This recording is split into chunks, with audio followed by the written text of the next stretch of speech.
ஏன் அந்த ஒரு நெகட்டிவ் ரிவ்யூ இவ்வளோ ஸ்ப்ரெட் ஆகுதுன்னு நினைக்கிறேன்? இல்லை, பொதுவாகவே பார்த்தீங்கன்னா, படம் பார்க்குற ஒவ்வொரு பார்வையாளருக்குமே அந்த படத்தை விமர்சிக்கிற உரிமையும், தகுதியும் இருக்குது. அதை வந்து நம்ம முதல்ல அட்மிட் பண்ணிக்கணும்.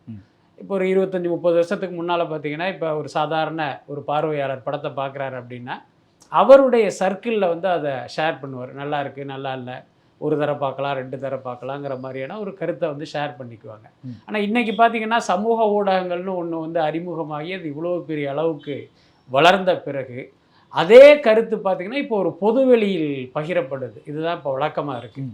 நான் சொல்கிற மாதிரி பார்த்திங்கன்னா, இப்போ கூலியை வந்து ஒருத்தர் போய் பார்த்தாரு, அவருக்கு பிடிக்கலை அப்படின்னா அதை வந்து அவர் பொதுவெளியில் ஷேர் பண்ணுறதுக்கு அவருக்கு எல்லா உரிமையும் இருக்குது. ஆனால் இப்போ நீங்கள் கூலி படத்துக்கு வந்த அந்த நெகட்டிவ் ரிவ்யூஸ்லாம் பார்த்தீங்க அப்படின்னா, இந்த மாதிரி ஒரு பார்வையாளனுடைய ஒரு ஜெனியூனான கருத்தாக இல்லாமல், படம் ஓடிக்கிட்டு இருக்கும்போதே ஒரு 1 மணி நேரத்தில் 2 மணி நேரத்தில் ஒரு ஃபஸ்ட் ஹாஃப் முடிகிறதுக்குள்ள ஒரு நெகட்டிவான ரிவ்யூ பரப்பப்படுவதை வச்சு பார்க்கும்போது, இது வந்து ஒரு உள்நோக்கத்தோடு திட்டமிடப்பட்டு இந்த மாதிரி நெகட்டிவ் ரிவ்யூஸ் பரப்புனாங்க அப்படின்னு தான் நம்ம புரிஞ்சிக்க வேண்டியதாக இருக்குது. அதுக்கப்புறம் யார் இதை செய்கிறா அப்படின்னு தான் அடுத்த கேள்வி.